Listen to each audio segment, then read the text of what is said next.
93 FM. 93 Equinox Radio. Bonjour, dans de nombreuses familles, traditions de la société camerounaise, les enfants, filles ou femmes sont totalement exclus du partage des biens des parents.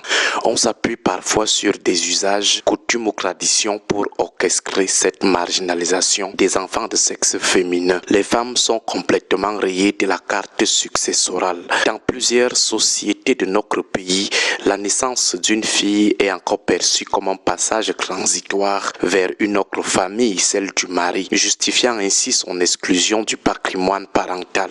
On lui refuse la terre, on lui ferme les portes familiales, on lui dénie tout droit sur les biens meubles ou immeubles des parents alors qu'elle porte le même sang que ses frères. Cette marginalisation persiste dans plusieurs familles au nom d'un prétendu droit exclusif des enfants hommes ou garçons sur les biens laissés par les parents. Les hommes s'en approprient tout par le simple fait qu'ils sont des hommes. Ils excluent leurs sœurs. Cette distinction entre les enfants selon leur sexe constitue une injustice fondamentale qui heurte la conscience et le droit moderne. Il n'existe aucune justification morale ou naturelle qui puisse expliquer pourquoi un fils aurait plus de droits qu'une fille sur les efforts et les richesses accumulées par leurs parents communs. Tous les enfants naissent égaux et aucun chromosome ne devrait déterminer la capacité d'un individu à gérer ou à bénéficier d'un patrimoine laissé par son parent. En érigeant le sexe masculin en seul héritier légitime, on instaure un système de caste au sein même de la fratrie où le frère devient le seigneur et la sœur une paria. C'est inconcevable qu'on continue de supposer que la femme est un être inachevé ou incapable de mériter les biens laissés par les parents.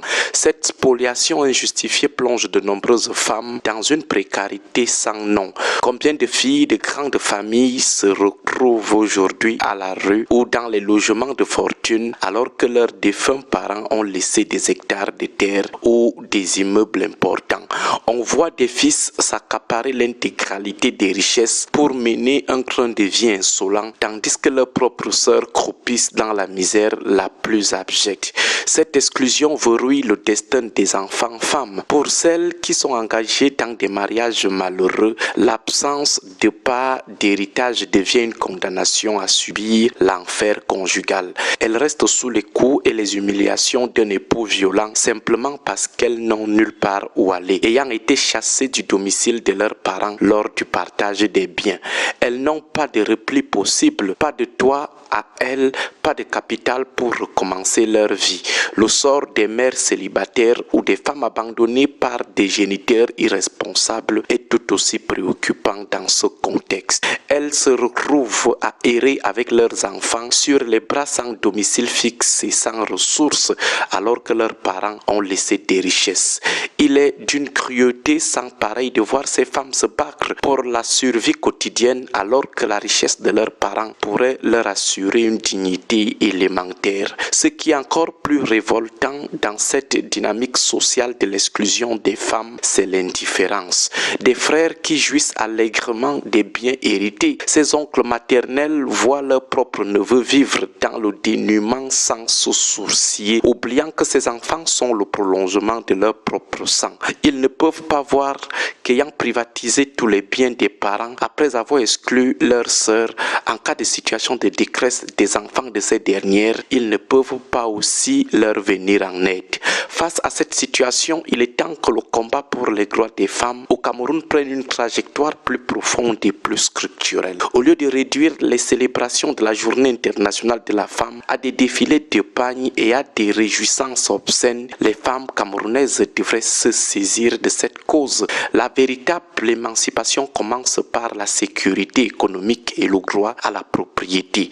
Tant que la femme sera exclue de l'héritage, elle restera une éternelle mineure sous la tutelle tutelle d'un frère ou d'un mari.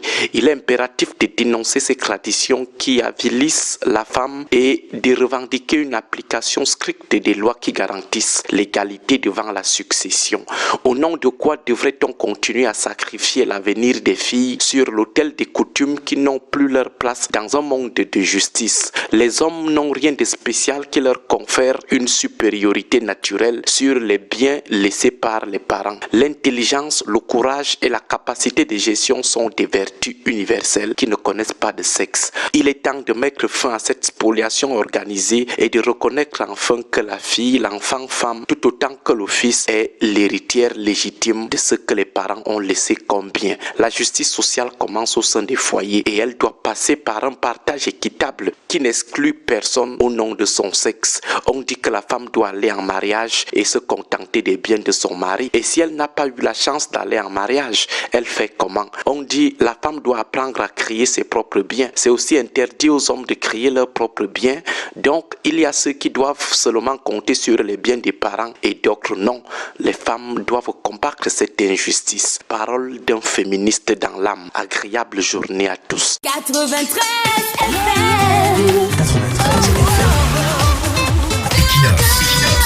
FM.